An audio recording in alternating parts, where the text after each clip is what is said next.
Yo, today's topic. What happened? Vanilla shaming. Vanilla shaming. Yeah. Well, there's kink shaming and there's vanilla shaming. I don't think people kink shame anymore. I think they vanilla shame.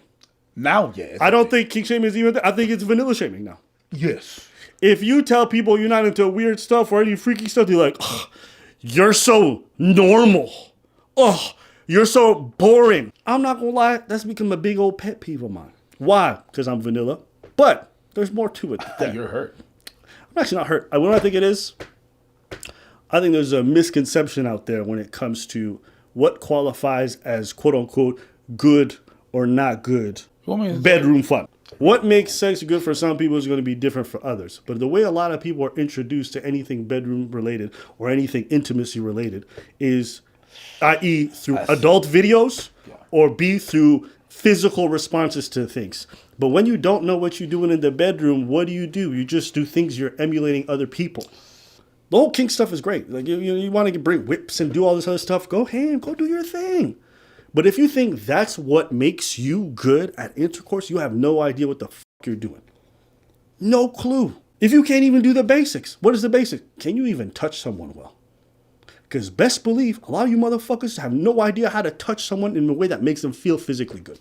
Some of y'all don't even know how to kiss people in a way that feels physically good. What I mean, you only have your way of kissing. You don't know how to adapt. It's almost like dancing. It is.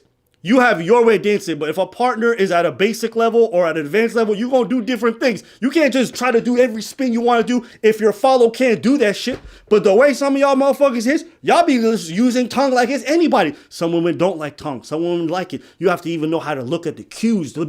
This is fucking basic shit that no one ever talks about. I know women who are going to be 1,000 times more comfortable talking to me about their extreme proclivities, and then I'll ask them, like, can you even do the basics well? Come to find out they trash. They got whips in dungeons, never even learned how to caress somebody. How are you trying to do backflips? You can't even do a two-step, nigga. How can you do a backflip? You can't even walk. And you want to tell me you're good at what you're doing. You're good at movement. No, it is trendy now to have a weird kink. Oh, I like this, or I like this kind of play, or this kind of play. I'm different. And they think that makes them interesting. They think that makes them experts or whatever the fuck it is. No, it just means you got a weird proclivity, and that's fine. But it doesn't mean you're actually good at the activity. It's akin to being in a sport like basketball and thinking you're an expert because you can do hook shots. Can you fucking dribble? Can you post up? Can you cross? Can you do any other skill? Just because you got one particular skill, it doesn't mean you're a well-rounded player. Just because you got one interesting kink, it don't mean you're well-rounded when it comes to sex in general. It's not because you know how to dunk that you know how to play basketball. Okay, you said something that was interesting. Go for it. You said a lot of you don't know your bodies and you don't know your thing and stuff like that. And a lot of women they don't have orgasm and stuff like that. It's funny how the narrative that is out there is that 73% of women never... Yes, 73% of women never had an orgasm, and I understand that. And the narrative is that they put the fault on the man. But for a woman to achieve the O, you have to not only know your body, know your pressure points, but you have to free your mind of all the issues and the issues that you internally have, all the things the insecurities that you have. If you got insecurities about yourself, and then you cannot if the only thing you're thinking is that, oh my God, is my pum pum clean? Do I smell? Does he like my thing? Oh, I got stretch marks. Oh my God, my booty hole is showing. You can't. You can have a man doing all this stuff if your mind is not there. Because the reason why we owe and you women don't is we're committed. No. Hold on. We think about that. And also it's easier for us to come, and there's less there's less stigma.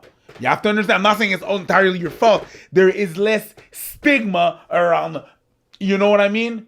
So we have to understand that. But you have to understand what you have to do with your O.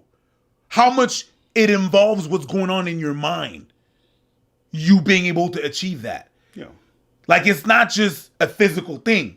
It's not necessarily put the thing there, wiggle it around, and you do the hokey pokey and everything is fine. That's not it. What's the man's responsibility in this? I gotta make you feel good. I gotta make you feel at ease. I gotta read. I gotta understand the signs. I gotta be able to read what's going on. And I'll be able to ask. I have to make you feel comfortable. But I can't achieve that if you don't even know.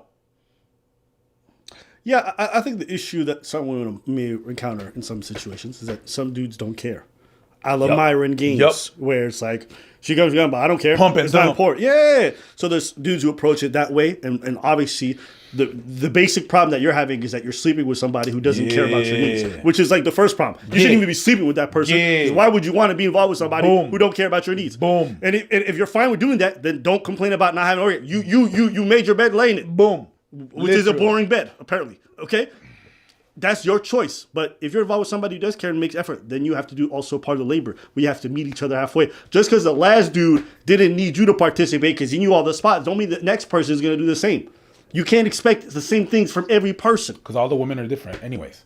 Yes. Everybody is different. They're all different, but certain things carry over. You can pay attention to certain sensitive spots. The anatomy of a human being cannot be that drastically different. Like, I'm going to take most women. Most women are going to like some ear play of some sorts. They are. Okay? But there's going to be some that don't. And when you encounter them, you just stop doing it for that person. But it's not like you got to be like, I'm rediscovering humankind. No, sorry. Okay? Oh, that's my spot. You and every other on the planet. Okay? It's not that special.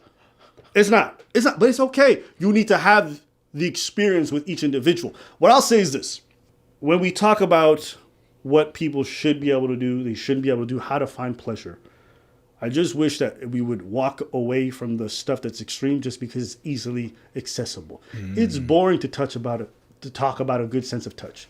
It's boring to talk about, how to kiss properly, or even just like the differences between making love to somebody you're intimate with versus someone you don't give a shit about. Like, and what do those physical differences like? People say fucking vague ass shit like, oh, we were making love. We weren't having. I'm like, what does that mean though? What does that mean? What does that actually look like? And people don't talk about that. They just want to talk about the extreme fucking weird shit. So I don't know. I just feel that's something I've noticed before. And if you tell anyone, like, listen, I just like nice, intimate sex with people I like. Meaning I like to be able to hold them. I like the whole sense of touch. I like being able to discover. Just saying that, apparently to a lot of people, that shit sounds boring. I'm like, bruv, what do you think a regular sex life supposed to look like? You think it's just chains and whips the whole time? You want to do some light choking? You want to do something that, bruv, sorry, choking is not kinky. Putting a bit of pressure on the side of the neck like this, that's not that special. You aren't. I think people want to own that because they want to feel special. But you're not. So I don't know. I just wanted to bring this up and talk about it because I just noticed a lot of people get mad about the whole like vanilla stuff, and I'm like, bro, it's fine. Just do what you're supposed to do well. Anything else you want to say? You get mad about it. I don't get mad about it. I just think I don't get mad about it. I think what bothers me about it is I think it's just a bad way to have this discourse because it leads to a lot of people having bad sex. That's what it comes down to. Because if the only parameters by which you can enjoy yourself is you can engage in your kink stuff, then you are going to base yourself on mostly having bad intercourse. Mm-hmm. You're setting yourself up for a bad time. Because that stuff, you don't just get it right on the first time. No, you don't. You need to learn it and go through it a few times. Get your basics down right. You need to train yourself, yeah. And I can't just have you chained up all the time.